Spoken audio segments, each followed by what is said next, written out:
My fiancé posted, "A woman shouldn't have to beg for attention from her own man." While I was working double shifts to pay for our wedding, I commented, "You won't have to anymore," and canceled the wedding. Her whole family panicked and started calling me. I, 28 male, was supposed to get married in 3 months. T-word, supposed to. Andrea and I had been together for 4 years, engaged for 1. The wedding was going to cost us $35,000, which in hindsight is insane, but she had this whole Pinterest board and kept saying it was our special day. Her parents offered to pay for the flowers. That's it. My parents are retired on a fixed income, so I was shouldering the rest. I'd been pulling double shifts for 8 months. Regular job during the day, then Uber driving until 2 a.m. most nights. Weekends I picked up catering gigs. I was exhausted, but every time I saw that ring on her finger, I told myself it would be worth it. I figured one last push in the final month, maybe with a small loan I was pre-approved for, would get us over the finish line for the remaining balance. 2 weeks ago, I'm in the break room at work, dead on my feet, scrolling through Facebook while my ramen heats up. Andrea's post pops up. "A woman shouldn't have to beg for attention from her own man. If he wanted to, he would. # know your worth." 47 likes, 15 comments from her friends agreeing, calling men trash, saying she deserved better. I stared at my phone for a solid minute, then I typed, "You won't have to anymore."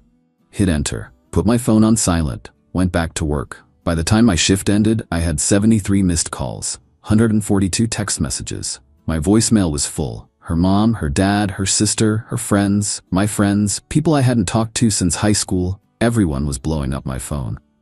I didn't answer any of them. Instead, I did something I should have done months ago. I went through our joint wedding account. We'd both been depositing money there, except her deposit stopped 5 months ago. Right around the time she got that promotion she was so excited about, the promotion that came with a modest raise that would really help with the wedding. I deposited $22,000. She deposited $3,500. But here's the thing. The account had withdrawals. Recent ones. $300 here, $450 there. Always round numbers. Always to Venmo transfer or ATM withdrawal. $4,200 gone in the last 3 months. She'd been spending more than she put in. I screenshot everything. Then I started making calls. Venue canceled. Got back 60% because they had a long wait list and were happy to rebook my date. Photographer canceled. Full refund because he was a friend of a friend and understood completely. DJ, florist, caterer, all canceled. Some refunds, some not. All told, I got back about $14,000 of my $22,000. Then I went to our apartment. We'd been living together for 2 years, but the lease was in my name only because her credit was shot from student loans, or so she said. I packed her stuff, neatly, carefully. Her grandmother's china, her expensive makeup, her designer purses that she got on sale. Everything went into boxes. Andrea got home at 11 p.m. She'd been at her friend Megan's house, according to her Instagram stories. Crying, drinking wine, being comforted. She walked in and saw the boxes. "What in the world is this?" "Your stuff. Are you serious right now? Over a Facebook post? I was just venting." "No, you were publicly disrespecting me while I'm killing myself to pay for your dream wedding. The wedding you've contributed -$700 to." Her face went white. "You went through the account? It's my money, Andrea. Our money for our wedding. Check the statements. Where's your part of our money?" She started crying. Not sad crying, angry crying. "You don't understand the pressure I'm under. My friends all have these perfect relationships and perfect weddings, and you're never around anymore because I'm working to pay for it. Well, maybe if you made better money, you wouldn't have to work so much." There it was. The mask slipping. "Get out. You can't kick me out. I live here. You're not on the lease. You have 30 days, legally, but I packed your stuff to make it easier. Megan has a couch, right? She called me every name in the book, said I was abusive, controlling, that I'd regret this, that no one would want a man who abandons his fiancée over a social media post.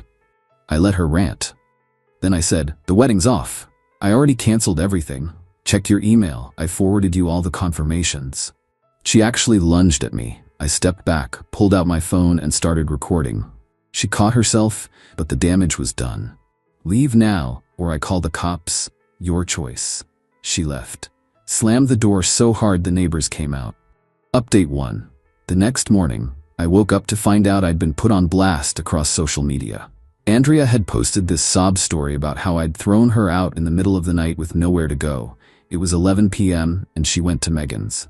How I was financially abusive and controlling. How I'd isolated her from her friends and family. She went out 3 nights a week while I worked. The post went semi-viral in our circle. A lot of her friends and some mutual acquaintances were calling me a monster in the comments. Then her dad called. Gerald's a lawyer. Corporate law, not family law, but he likes to throw his weight around. You need to make this right, son. I'm not your son, Gerald. You humiliated my daughter. You owe her. I owe her nothing. She owes me $4,200 actually. What are you talking about? I sent him the bank statements, the spreadsheet I'd made showing deposits versus withdrawals. There was a long pause on his end. His voice was different when he spoke again. Quieter. Jesus Christ, Andrea. Still want to talk about who owes who. He hung up. But here's where it gets interesting. Andrea's friend Alice messaged me privately. Hey, I know you probably hate me right now, but you need to know something. That promotion Andrea got? It wasn't a promotion. It was a departmental restructuring. She's been lying to everyone. And those ATM withdrawals, I think I know what they were for. She was always going out. She then sent me a series of screenshots from the Instagram profile of a man named Ethan, her work friend who was totally gay. Narrator, he was not. I'd never met him because Andrea always had an excuse, saying he was shy or that our schedules never lined up. The profile was private, but Alice had been following him for a while. The pictures showed expensive dinners with bae, face not shown, but Andrea's designer purse in frame. Concert tickets to that band she said she went to with her sister. A weekend trip to Miami that happened when she was supposedly at a work conference. A men's watch that looked suspiciously like the one she got me for my birthday, but that got lost in shipping. Every date on the posts matched an ATM withdrawal from our account. I made a new spreadsheet.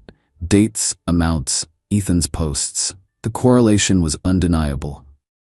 Then I did something petty. I found Andrea's original post, the one calling me out, and replied to one of her friends who was trashing me in the comments. You're right, she does deserve better. And it looks like she found it. Ask her about Ethan.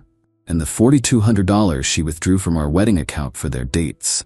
Within an hour, Ethan's profile was deactivated, and my phone started blowing up again. Andrea called from Megan's phone. You had no right. Public information, public comment. Ethan's just a friend.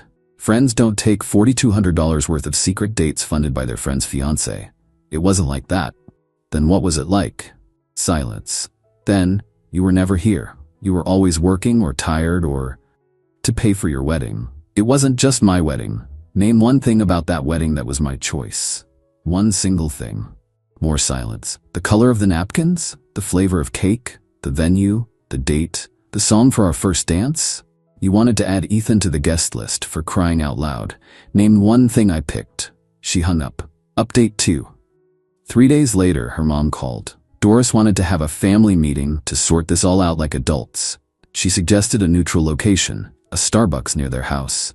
I showed up with printouts, bank statements, screenshots of Ethan's posts Alice had sent me. Everything in a neat folder. Andrea was there with her parents and sister. She looked rough, puffy eyes, messy hair, wearing sweats. The family was in full crisis mode. Doris started, "We're here to find a path forward." Andrea made some mistakes. Mistakes, I opened the folder. This is a pattern of deception. Don't be dramatic, her sister Jean cut in. Everyone goes through rough patches. Rough patches don't involve taking wedding funds to date another man. I wasn't dating him. Andrea screeched. Then what do you call $4,200 worth of dinners, concerts, and trips? Gerald cleared his throat, his lawyerly tone gone, replaced by something weary. Look, what's done is done. What will it take to make this right? A time machine. Be serious. I am. Your daughter stole from me, cheated on me, publicly humiliated me, then tried to paint me as an abuser. What exactly do you think making this right looks like? Doris pulled out a checkbook. What if we reimburse the $4,200? It's not about the money anymore. Then what's it about? Jean demanded. I looked at Andrea, really looked at her. Tell them about your promotion. Her face went pale. What about it? Gerald asked. Tell them or I will. Andrea stared at the table. I didn't get promoted. I got moved to a different department. It was a lateral move. With a pay cut, I added, for performance issues, right? She nodded. Gerald's face went red. You told us. I know what I told you, Andrea snapped. I was embarrassed, okay? Everyone keeps asking when we're buying a house, when we're having kids, when. I couldn't tell you I got demoted. So you took from your wedding fund instead? Doris asked, horrified. I wasn't stealing. I was going to put it back. When? I asked. With what money? Silence. Here's what's going to happen, I said, standing up.